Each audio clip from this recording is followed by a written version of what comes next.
at some point, usually about $500, we'll attach a lien to that property. Just additional time, and it's still an issue of safety, then we're going to take it down. And we take down, us. Can y'all check out next door and we'll process to abate it. Of course, if the owner can be found, that's going to be an opportunity for them to abate it. And again, if we can't find anybody, then we'll work to abate it. The ownership, again, we don't take ownership. If there is an owner, you can certainly approach them on a private basis. If you're interested in the property and you think there's back taxes, you can contact the tax assessor's office. Okay. And I think they have a new program where if they know someone's interested in the property, they will put it on a list. And so I think they may inform you, or at least they put you on a list so that you'll know when the next tax sale is. Gotcha. And then you can go to the tax sale and then, again, bid on the property and try and acquire it. Now you just mentioned the 311 system. Yes. Explain the 311 system, because many might not know exactly what it is. Right. So it's a really good resource, and it's a variety.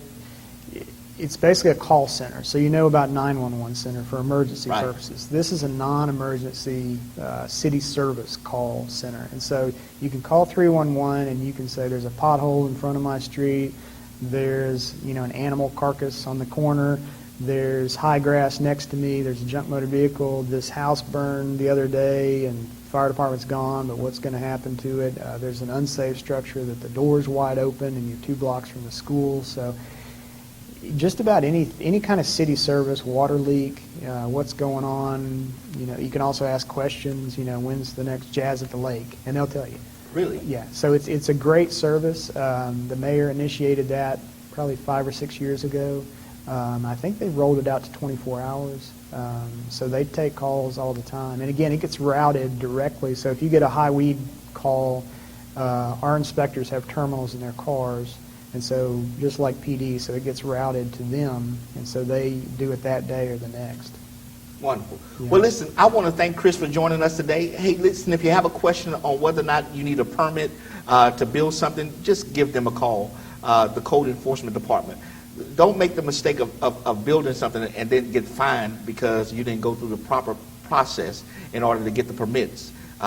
Again, it's so easy. Or call 311. It's a new system that's been around for a few years now to get information about what's happening in our city. Or, like you said, if you have potholes, you have overgrown grass, you have something that the city departments can take care of, just dial 311 and inform them.